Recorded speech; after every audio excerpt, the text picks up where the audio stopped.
Hello everybody! So here is Luna Deliver again, and I'm here to talk to you about potential, abilities, and fulfillment.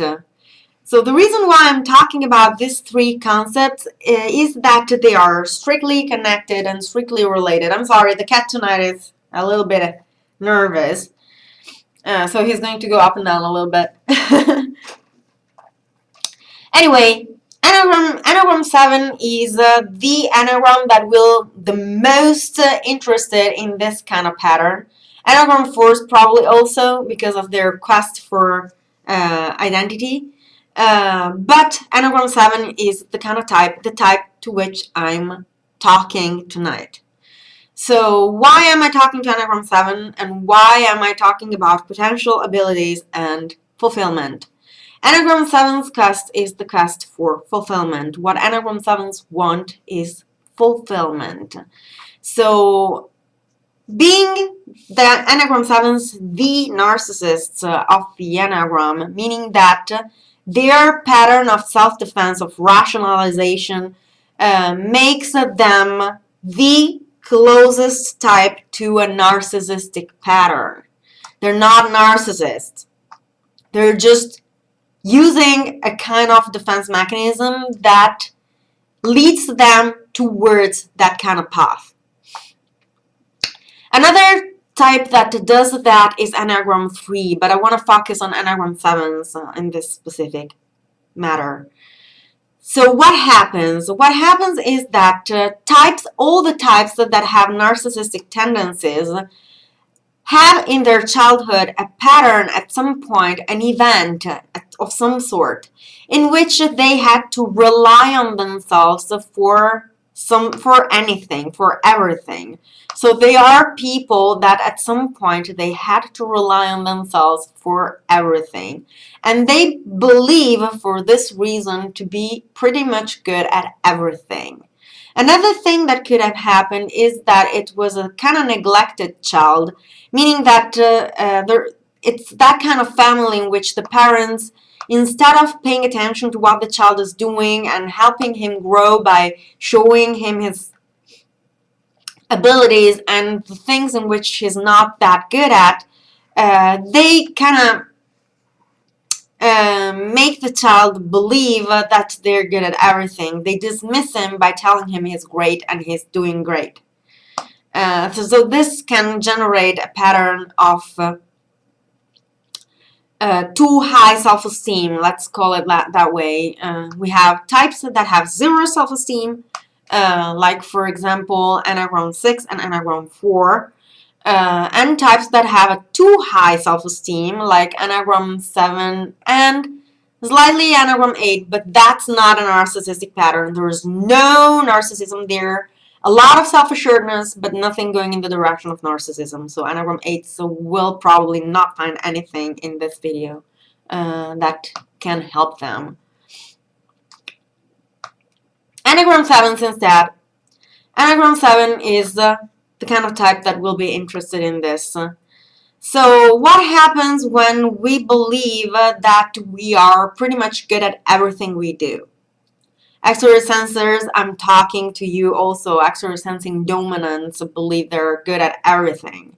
What happens is that there will be some things that you're extremely good at, like really perfect, and some things in which you're very good at or good at, but not nigh as perfect as in other things. We all have some sort of potential, some sort of ability that makes us shine in some way. And there are other things in which we do not shine as much, and that's normal, that's being human. Enneagram 7s tend to fail seeing this thing and these traits. They fail figuring out what they rock at and what they instead are just good at, or maybe not even good at. That's because when we are focused on a pattern of immortality, basically, or of this exponential belief of being good at anything we do, we fail figuring out the nuances that split good from less good from not that good. narcissists tend to be always over enthusiastic and over happy of whatever they do. They feel everything they do is perfect. But at the same time, it's an isolating pattern. It's an isolating pattern because people around them actually see this narcissistic tendency in the person. So a lot of people will probably have a very positive facade towards them, but underneath and in between the lines show that they're not really that fond of the person. So if you think about it, not a lot of people like to be around someone that believes that they're better than anyone at anything and don't listen to anyone. So that's something to keep in check. And fulfillment is based on finding what we're actually good at. Impy. Fulfillment is based on finding what we're actually good at and following the path of these abilities to... Sorry, I need to fix this thing because it's really... Okay, I hope it's fixed. Anyway, what I'm saying is that personal growth requires understanding and figuring out what we are actually good at, what our abilities are, and what our potential is. For those who seek fulfillment, for those who seek the meaning of life, for those who seek any kind of personal growth, this is one thing you will have at some point to go through. And what Enneagram 7's personal growth in particular is exactly figuring out what they're good at. They're running away from pain. And if you think about it, under accepting or seeing that we're not that good at something implies emotional pain of some sort. It's a form of emotional pain because it is something we're not good at. That's simply as it is. It's something we're not good at and we would want to be good at. So realizing that there are things in which we're not good makes us feel defeated. It makes us feel weak. It's a weakness. So Enneagram 7s basically use rationalization to justify their behavior and come up with excuses for that and delete the pain completely. Unluckily, personal growth goes through facing pain and facing fears. And that's what fulfillment is all about. Facing fears and facing pain. That is something we cannot avoid doing if we want to follow a path of personal growth.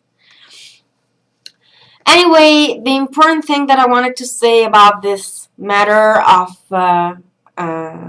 abilities, potential, and fulfillment is that for those types that seek fulfillment and that seek to reach and achieve their full potential, it is a necessary step to stop there and figure out what they're actually good at and what they're not so good at.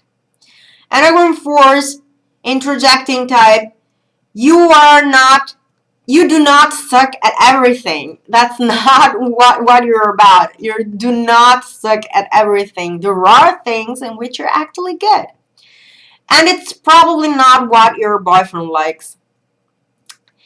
Or your girlfriend, whatever the case may be. So yeah, whatever the case may be, personal growth requires understanding ourselves and looking into ourselves to figure out who we actually are and what we are actually good at.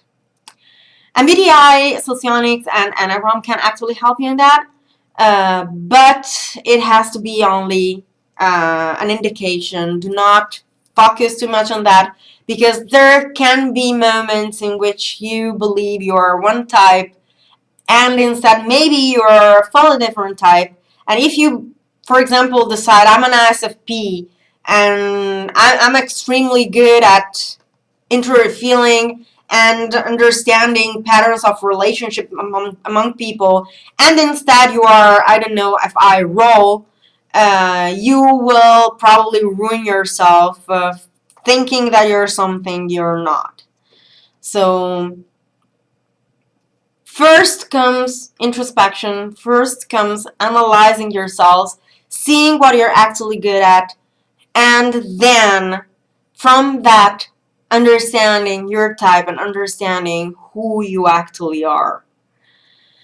So this is pretty much everything I have about the matter. I hope it helped, and I will talk to you soon. Bye.